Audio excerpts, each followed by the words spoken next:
Hey, welcome to the video. Today is the third video in a series of videos showing you how to retrieve Wi-Fi passwords in a Linux environment.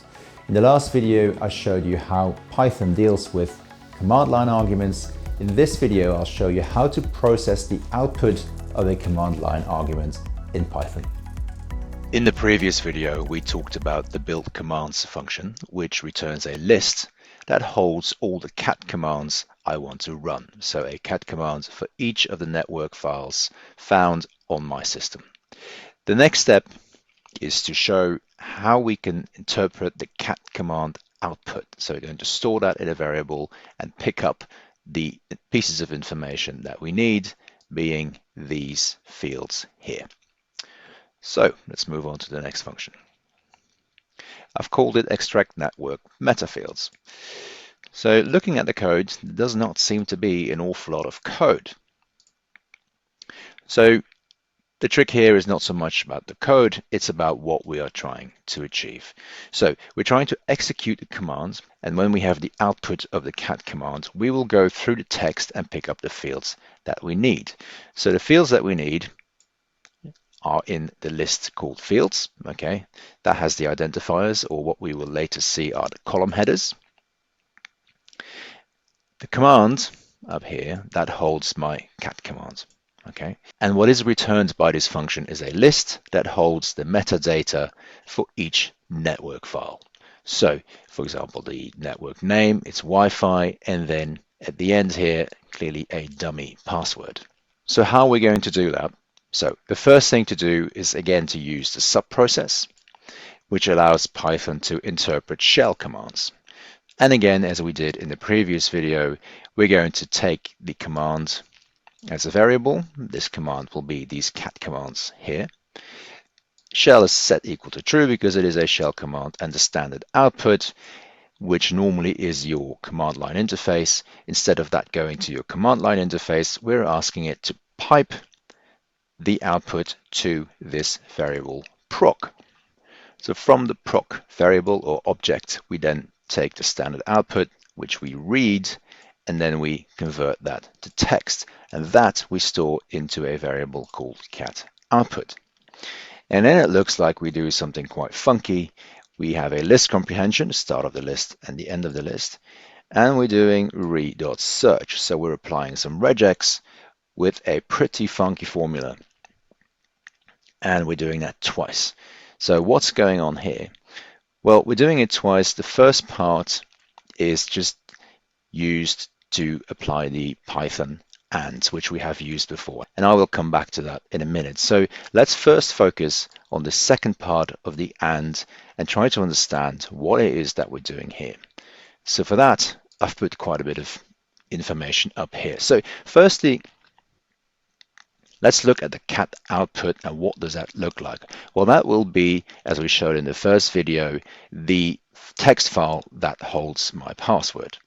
So I just picked out the bits that are interesting for us. In the connection piece, you have the ID, you have its Wi-Fi, you have the interface name, we have the SSID, and then further down here, where it says PSK equals, that will be my password. So this is a dummy password, and this network that I've put up here and up here doesn't exist anymore, so you can't hack me.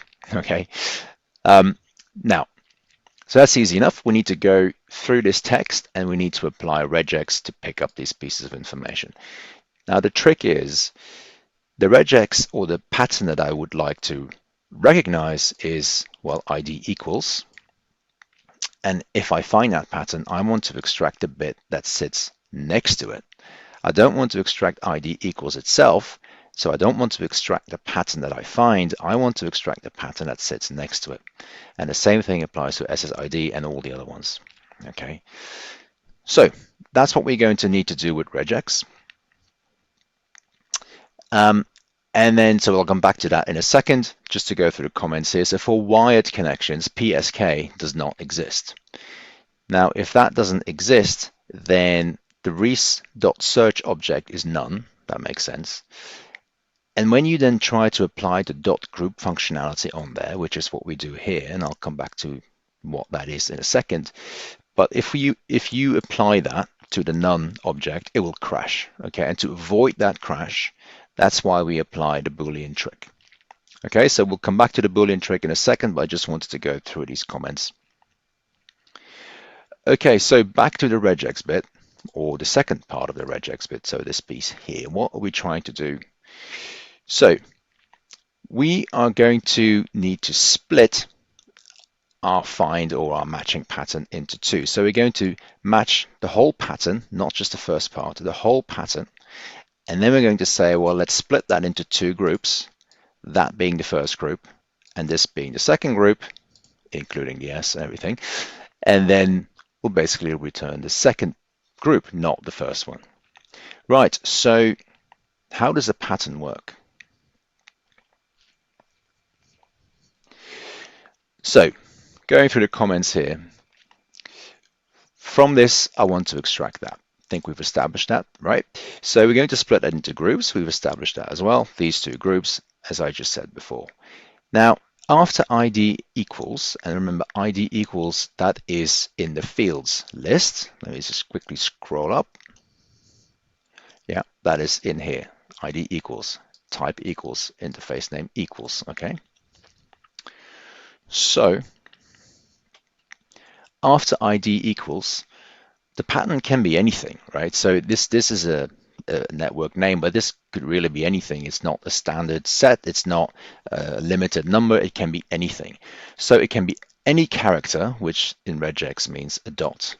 And it can then be any number of those characters, which in regex means a star. Until, of course, we get to the new line, okay? And that is just one of them. So just one of them is a question mark.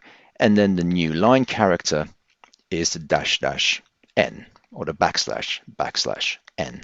If this is confusing to you, I would suggest you look up regex, how that works in Python. But I think this will give you a nice example to test your understanding. Okay, so ID equals, I'm going to put that in one group and the rest in another group. Now, how do we create groups? You create groups by using these parentheses.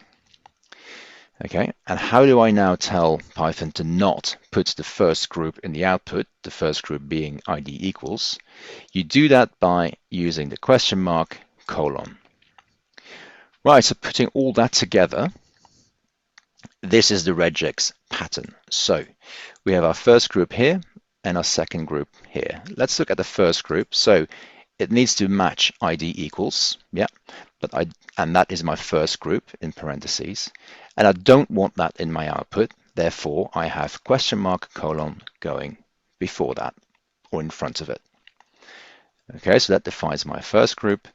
This then is my second group defined by the parentheses.